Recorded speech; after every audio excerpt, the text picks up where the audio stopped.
Hi guys, welcome to Babe Talks, a podcast about life and all its experiences. And welcome everybody to another episode of Babe Talks. My name is Babes and I'm delighted to be back again this week. Today we are going to be talking about something that I love, something that I like to talk about.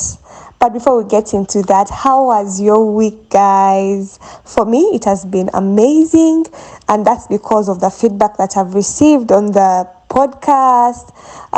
You guys have supported me. You've listened to me on YouTube, on podcasts, on Spotify, and on Amazon, guys.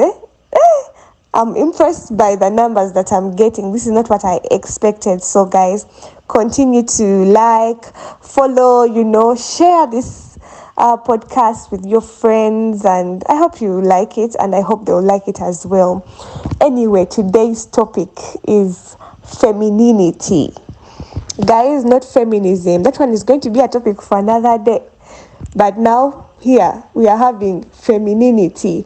And Google defines femininity as the attributes, behaviors, and roles generally associated with women and girls.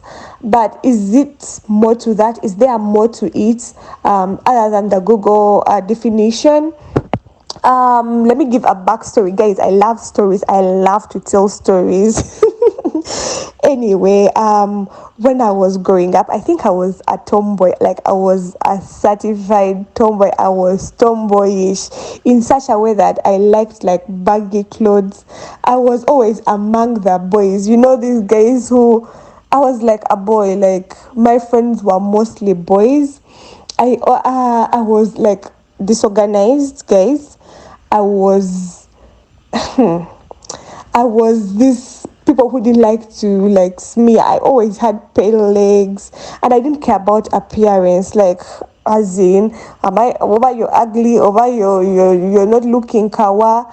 That was really none of my business. Like, I would dress anyhow. But I think this stemmed from me like always being around boys. First of all, in primary I was always tall, and you know how we would sit, like how they would put us, guys, the primary seating, like the first people on the first bench were always like short, so it was according to height.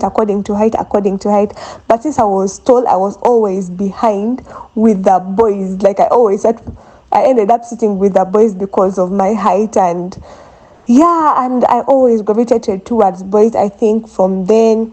And then when I went to secondary, it was still a continuation.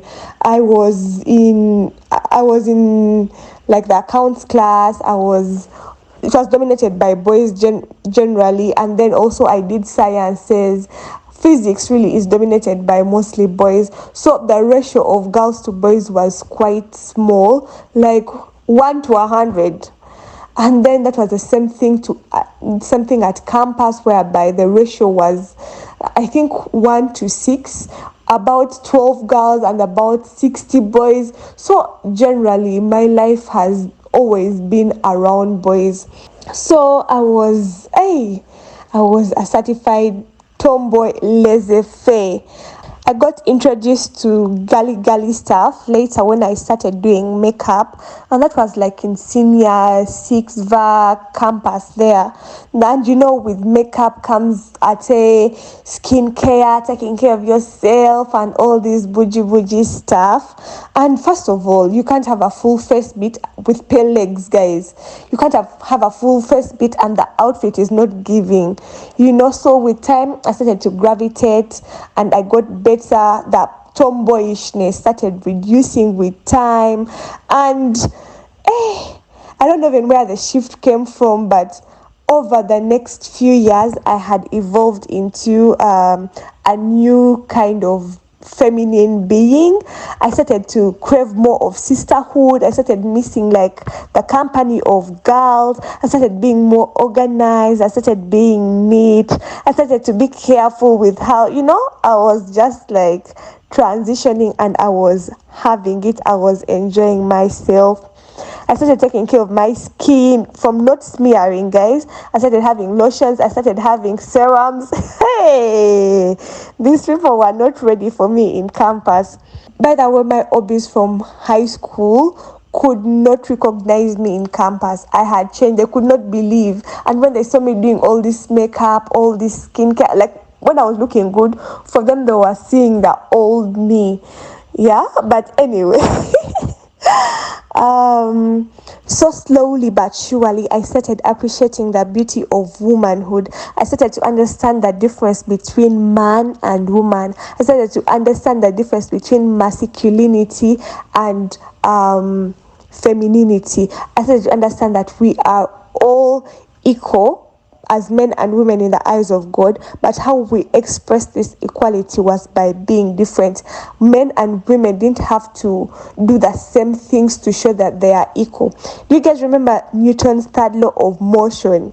I know I've lost like 6 people around there. Anyway, Newton's third law of motion says to every action there is an equal but opposite reaction. Or let me say it in this way: action and reaction are equal and opposite. So men and women are equal but opposite in nature. That's the point I'm trying to drive back home. So I know we all embody characters like strong, wise, independent, etc. But we express them differently. We don't have, men and women may not have to express the same emotion or the same situation in the same way, because there is a difference between a man and a woman. There is a difference between a feminine being and a masculine being. For example, while a man may have to express strength by being courageous, going maybe to fight the problem and everything, a lady may express her strength by being vulnerable. It doesn't mean that you are maybe a weaker gender. No, the way we see situations is a bit different, and it could be vice versa anyway. I'm not saying that men cannot be vulnerable or women cannot be courageous, but you get my point, yeah? Anyway, part of femininity is understanding that even though we can do the same things as men, be the same things as men, we don't really have to, because the beauty in being feminine is that you are opposite from the masculine side, yeah? And this helps us to complement each other as masculine beings and feminine beings, and then the contributions combined become a whole. We all become whole by putting our efforts together as men and women. I also learned that femininity was not just the way social media portrays it. Social media usually portrays femininity in terms of looks, in terms of hair, the nails, the cute nails, the makeup, the fantastic outfits, the more physical things. But I realized it was not just the Instagram and TikTok and Pinterest aesthetics, I realized it was more or less the character.